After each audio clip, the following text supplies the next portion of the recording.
कहते हैं विशद अर्थ, विशद अर्थ, अर्थ माने अभिप्राय, अर्थ माने उसका प्रयोजन, अर्थ माने मूल बात, क्रिस्टल क्लियर है, बिल्कुल ऐसा ही है।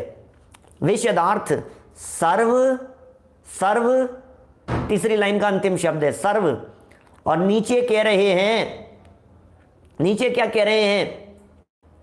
भाषा, सर्व भाषा, सर्व को नीचे के साथ में जोड़िए। सर्व मतलब सभी, भाषा स्वभाव, सभी भाषाओं के स्वभाव रूप, स्वभाव से ही परिणाम, परिणमित करने के गुण हैं, गुण से प्रयोज्य है, उससे युक्त हैं। अरे भैया, सर्व भाषाओं के परिणमन करने में, सर्व भाषाओं रूप से परिणमन करने की योग्यता यदि कोई रखता है तो हे जिनेंद्र देव आपकी वाणी रखती है। माने ऐसी दिव्य ध्वनि होती है।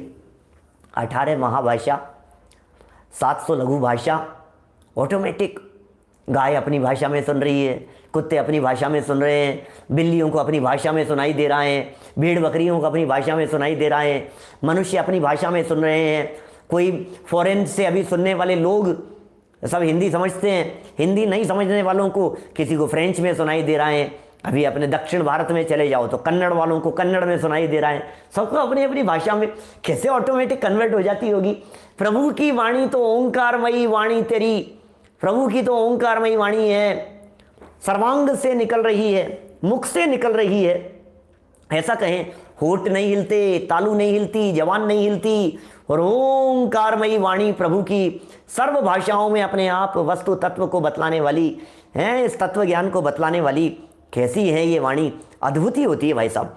3 गतियों के जीव बैठ करके उस वाणी को सुनते हैं, निज आत्म तत्व का परिचय प्राप्त करते हैं, आत्मा का परिचय प्राप्त कर रहे हैं। भव्य जीवों के महाभाग्य से, भवि भागन वच जोगे वशाय, भव्य जीवों के भाग्य से, रत्नकरण श्रावकाचार्य में लिखा है ऐसा, भवि भागन वच जोगे वशाय, भव्य जीवों के भाग्य से और आपके वचन योग से, हे जिनेंद्र देव आपके वचन योग से और भव्य जीवों के भाग्य से ये भाषा वर्गणाएं स्वयमेव अपनी योग्यता से परिणमित होती है। क्या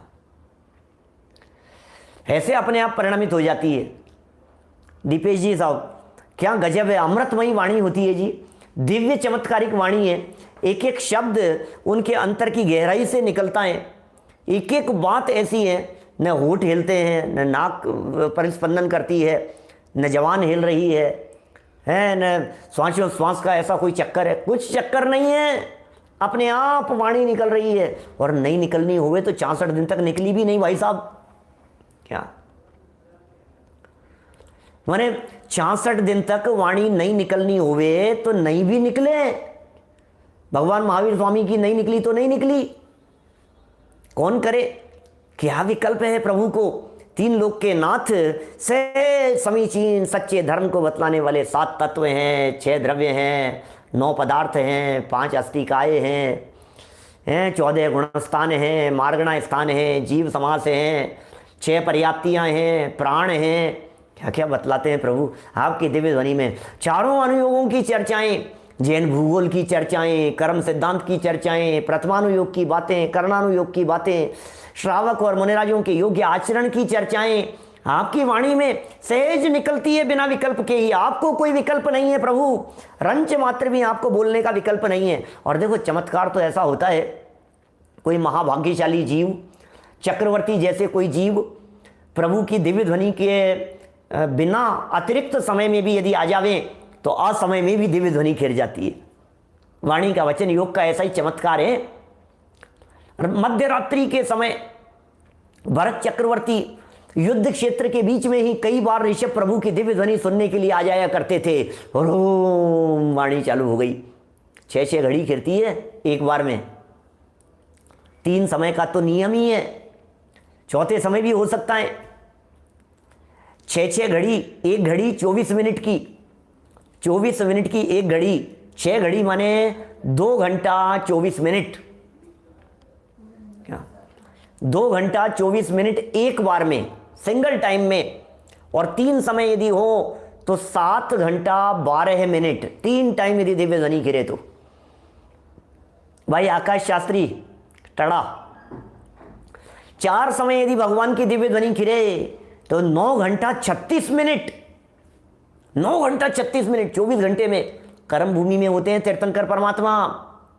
लोग नहाते धोते भी हैं, लोग कमाते भी हैं, लोग खाते पीते भी हैं, अपने काम धाम भी करते होंगे, फिर भी 6-6 घड़ी दिव्य ध्वनि सुनने के लिए अपने आप उनका विहार हो जाता है, अपने आप चले जाते हैं। अभी विहार की चर्चा करने वाले हैं आगे चल करके, है ना। और कैसे जो आएगा उसको अपनी भाषा में, कोई लैंग्वेज प्रॉब्लम नहीं है, किसी भी तरह की लैंग्वेज की कोई दिक्कत नहीं है, सब अपनी अपनी भाषा में सहज रीति से सुन रहे हैं। क्या गजब स्वरूप है, मेरे को देख देख करके ऐसा आश्चर्य लगता है। अभी तो आजकल तो इस तरह की कंप्यूटर डिवाइस सब आने लग गई है, सब कन्वर्टर आने लग गए हैं, तो अपने को ऐसा आश्चर्य इतना लगता नहीं है। लेकिन वो दिव्य ध्वनि जब भगवान की निकलती होगी तो वहाँ कैसे होता होगा ये सब है। विशाल शास्त्री जी, कैसे चलती है ये सारी बातें अपने आप ही। मुझे लगता है आज के 100 साल पहले ये दिव्य ध्वनि अपने आप अलग अलग लैंग्वेज में कन्वर्ट हो जाती है, ये कैसे समझाते होंगे लोग। उल्लास भाई, पक्षी भी मोर अपनी भाषा में सुन रहा है, कौवा अपनी भाषा में सुन रहा है, चिड़िया अपनी भाषा में सुन रही है, तोते की अपनी अलग भाषाएं, सबको अपनी अपनी भाषा में।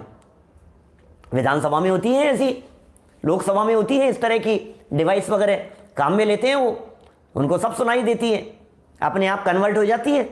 कई जगह पर इस तरह की सब लोग होने लग गई है। और आजकल अभी हम लोग दक्षिण भारत कभी जाते हैं तो मोबाइल के अंदर एक डिवाइस रहती है, उसको आप लगाओ तो सामने कन्नड़ भाषा में लिखा हुआ है, आपको हिंदी में इंग्लिश में जैसा चाहोगे वैसा दिखाई देने लगेगा, उसको ट्रांसलेट होकर के दिखाई देगा। ऐसी डिवाइस आती है चाइना वगैरह में। और इस तरह जो लोग जाते हैं ना, हमारे कई साथी लोग जो जैसे अरियंत जा करके आए अभी, तो वहाँ जा करके आप जिस भाषा में बोलना है उस भाषा में बोलो, उनको उस भाषा में सुनाई देगा। वो जिस भाषा में बोल रहा है वो तुरंत अपने को कन्वर्ट करके अपनी भाषा में सुनाई देगा। लेकिन ये दिव्य ध्वनि का अद्भुत चमत्कार है। मुझे लगता है इस तरह का विकल्प भी इसी तरह से आया होगा।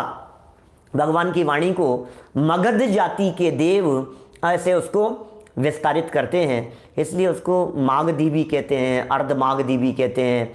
इस तरह की भाषाएं भी, देवों की कौन सी भाषा होती है, क्योंकि 4 प्रकार के देव, 4 प्रकार की देवियाँ, ये सब है ना। और फिर 3 अलग अलग कोठे मनुष्यों के लिए, मुनिराजों के लिए अलग है, पुरुषों के लिए अलग है, स्त्रियों के लिए अलग है, त्रियंचों के लिए अलग है, 4 देव और 4 देवांगनाओं के लिए अलग है, देवियों के लिए अलग है। ऐसे 12 सभाएं लगती है वहाँ। 1 योजन तक प्रभु की दिव्य ध्वनि सुनने का अवसर मिलता है। ये तो समविचरण की जो चर्चा हमने पूर्व में की है, आपको मिल जाएगा यहीं DR Sanjeev Godha YouTube channel पर ही। यहीं पर आप यदि समविचरण देखेंगे ना, या किसी को ऐसे देखना हो तो समविचरण बाय डॉक्टर संजीव गोधा, ऐसा यदि यूट्यूब पर डालेंगे तो आपको तुरंत मिल जाए। पूरी चर्चा उसमें कैसी होती है, मेरे को तो सोच करके ही मुझे तो ऐसा लगता है चमत्कार जैसे ही दिखते हैं ये सब। चलो खैर, समय सीमित है अपने पास में, एक श्लोक और ले लें। ये हो गया क्लियर। स्वर्ग अपवर्ग, वापस देख लीजिए। स्वर्ग अपवर्ग गम मार्ग, गमन करने के मार्ग का विमार्ग निष्ठ है, उस मार्ग को अच्छे से बतलाने वाली है। सत्य धर्म तत्व, सच्चे धर्म और तत्व की कथन करने में एकमात्र यदि कोई है इस 3 लोक में चतुर, तो दिव्य ध्वनिर्भवती ते।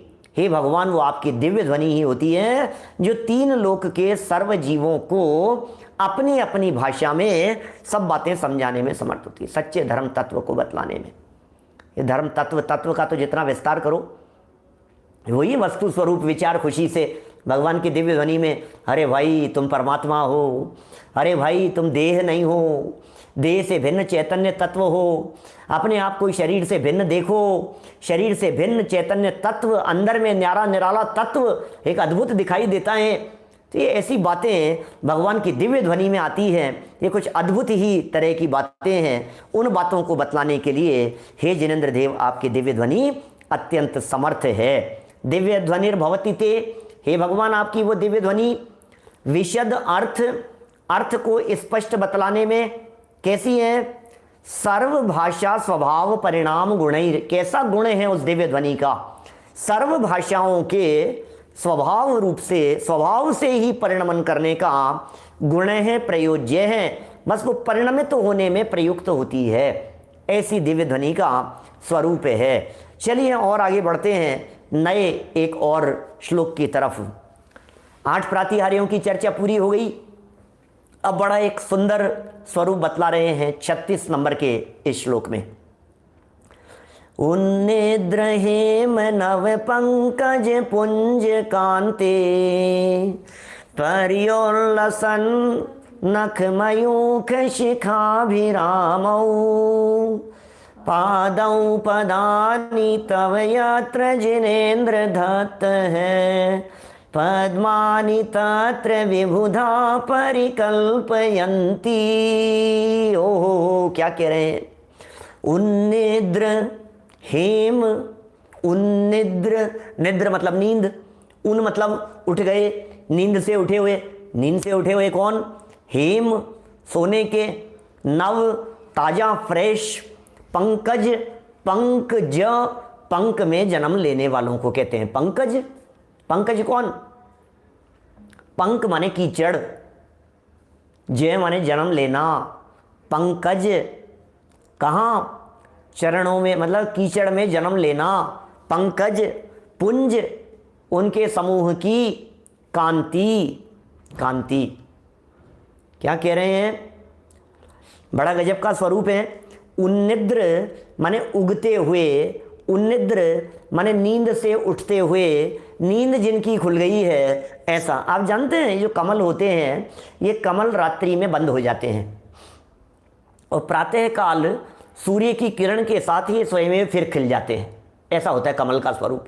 भंवरा होता है ना, रात्रिर गमिष्यति भास्मान उदिष्यति, आता है उसमें शिवराज विजय का श्लोक है, एक वरिष्ठ उपाध्याय में चला करती थी पहले किसी जमाने में।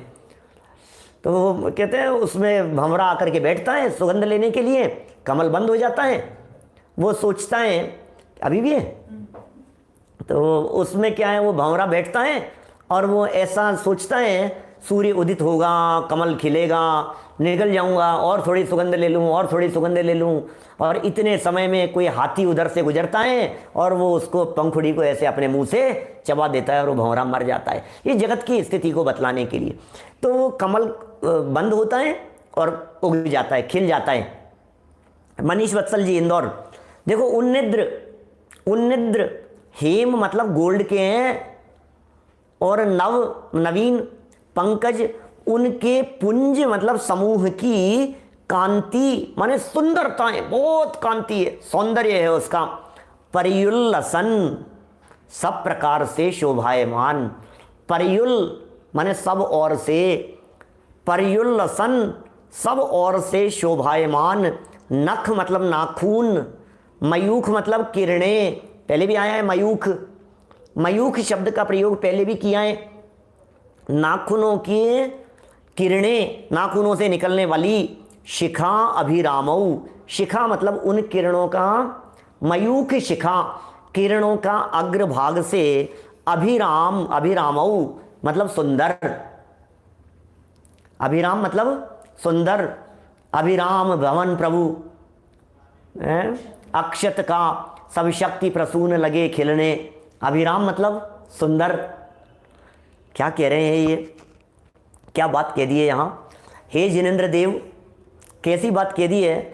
ये उदित होते हुए, उदित होते हुए कमल के समूह की कांति, मानो वो उग गए हों, सोते हुए जग गए हों, उनकी कांति से, उनकी कांति, कैसी कांति कि अभी जिनेंद्र देव के चरणों की चर्चा करेंगे नीचे, उनके नाखून, नाखूनों से किरणें निकल रही हैं, प्रभु के कमल। अब देखो कमल भी जो है ना, चरण के लिए कमल शब्द का प्रयोग किया जाता है। आप जानते हैं प्रभु चरण कमल, हे भगवान आपके चरण कमल, चरण कमलों की पूजा, चरण कमल, चरणों के साथ में कमल क्यों जोड़ा जाता है?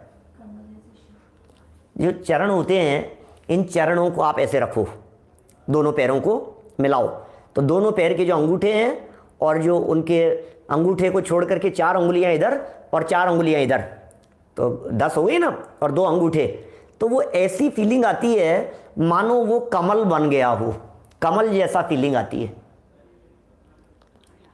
माने वो बिल्कुल ऐसा कमल जैसा।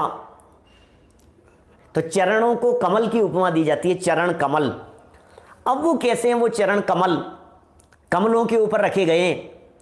पादौ पदानि तव यत्र जिनेन्द्र धत्त है, पद्मानि तत्र विबुधा परिकल्पयन्ति। पादौ, पादौ द्विवचन, दोनों पैर। पदानि, पादौ, पदानि, पदानि मतलब चरण आपके। कहाँ? पद, पद मतलब कमल, मतलब क्या कह, कदम। पादौ मतलब दोनों चरण, और पदानि मतलब कदम। पादौ पदानि तव, आपके, तव मतलब आपके, यत्र मतलब जहाँ, जिनेन्द्र हे जिनेन्द्र देव, धत्त है धरे जाते हैं। हे भगवान, जहाँ आपके चरण पड़ते हैं, हे जिनेन्द्र देव, जिधर जिधर आपके चरण पड़ते हैं क्या होता है? पद्मानि तत्र विबुधा परिकल्पयन्ति। पद्मानि कमल, ये जिन कमलों की अभी चर्चा की थी, 225 स्वर्ण कमलों की रचना होती है। पद्मानि तत्र माने वहाँ, पद्मानि तत्र माने वहाँ, विबुधा माने देवलोग, परिकल्पयन्ति माने देवलोग ऐसी परिकल्पना करते हैं कि 225 अद्भुत स्वर्ण कमलों की रचना हो जाती है। कैसे होती है 225 स्वर्ण कमलों की रचना? एक बार मेरे को इंदौर में पंडित जी है ना, रमेश चंद जी बांझल साहब, प्रतिष्ठाचार्य, बहुत अच्छे उत्कृष्ट कोटि के विद्वान हैं। उन्होंने मेरे को बतलाया, कई बार सोचते रहते थे ये कैसे बनती होगी, कैसे बनती होगी। विद्वत गोष्ठी थी कोई, वहाँ मिले मेरे को, और ऊपर उन्होंने मेरे को वहाँ वो स्वर्ण कमलों की रचना, 225 स्वर्ण कमलों की रचना, 15-15 की 15 नहीं होती क्या? 15-15 की 15 नहीं होती। अभी क्या होती है कि 14-14 की लाइन होती है, चारों दिशाओं में और चारों विदिशाओं में। 14-14 28 हो जाएंगे, ऐसे हो जाएंगी। मतलब बीच में जिनेन्द्र देव हैं, 14-14 पूर्व में, पश्चिम में, उत्तर में, दक्षिण में, ईशान में, आग्नेय में, नैऋत्य में और वायव्य में, बराबर। और 8 अंतरालों में एक एक और, तो 8 और 8 16 लाइनें हो गई। 16 लाइनें हो गई 14-14 कमलों की। 14-14 कमलों की 16 लाइनें हो गई, तो 16 लाइनें 14 कमल, तो 16 ढाई 160 और 64, 160 और 64 224, और सेंटर में एक कमल जिस पर प्रभु विराजमान होते हैं, खड़े होते हैं। ऐसे 225 स्वर्ण कमल। बहुत लोगों को पता नहीं होती है, जानकारी नहीं होती कैसे 225 बनेंगे। ख्याल में आ रही है बात आपको? माने चारों दिशाएं, चारों विदिशाएं, और 8 उनके अंतरालों की लाइन, और 14-14 की लाइनें, और बीच में सेंटर में एक कमल, जिस कमल के ऊपर प्रभु खड़े हुए हैं, कि बैठे हुए हैं, विराजमान हैं, चल रहे हैं, जो भी जैसी स्थिति बनेगी। गमन करते समय होता है वैसे तो ये सब, जब वे गमन जहाँ जहाँ चलते हैं ना, तो 225 स्वर्ण कमलों का एक वो स्वरूप उनके साथ साथ में ऐसे आगे बढ़ता है, और बस वो जहाँ जहाँ उनका कदम रखते जाते हैं, आगे आगे पीछे की लाइन हटती जाती है, आगे लाइन बनती चली जाती है, और प्रभु का विहार होता चला जाता है। ऐसा सहज स्वरूप है, अद्भुत स्वरूप बनता होगा। पादौ पदानि तव यत्र जिनेन्द्र धत्त है, पद्मानि तत्र, पद्मानि तत्र विबुधा परिकल्पयन्ति। ओहो, क्या अद्भुत स्वरूप है प्रभु। हे जिनेन्द्र देव, वहाँ देव लोग कैसे स्वर्ण कमलों की रचना करते होंगे। अब इसमें क्या कहना चाह रहे हैं? इसमें ऐसा कहना चाह रहे हैं स्वर्ण कमलों की रचना हुई, कैसा अद्भुत दृश्य होता होगा। धर्म चक्र आगे चलता होगा, हैं 64 चंवर हैं, प्रातिहार्य हैं, सब साथ में चल रहे हैं, ऐसे उनके 64 चंवर ढुल रहे हैं, पीछे भामंडल है, प्रभु का विहार हो रहा है, आकाश मार्ग से पृथ्वी से 5,000 धनुष ऊपर ऐसे अधर चलते हैं। समूह शरण विघटित हो गया, दूसरी जगह पर जाकर के समूह शरण की रचना होगी, प्रभु ऊपर 5,000 धनुष, कितना होता है 5,000 धनुष अंदाजा है आपको? लगभग 5,000 धनुष का मतलब 8.25 किलोमीटर होगा। 500 धनुष में 820 मीटर होते हैं, एग्जैक्ट कैलकुलेशन है, कोई इसके अंदर कम ज़्यादा नहीं है। 500 धनुष में 820 मीटर होते हैं, तो 500 से 10 टाइम कर लो, 820 मीटर को 8,200 मीटर हो गया, 1,000 मीटर का 1 किलोमीटर, तो 8 किलोमीटर और 200 मीटर, तो 8.25 किलोमीटर की हाइट। क्या 5,000 धनुष, 20,000 सीढ़ियाँ, 5,000 धनुष, और एक एक धनुष में एक एक हाथ की 4 सीढ़ियाँ।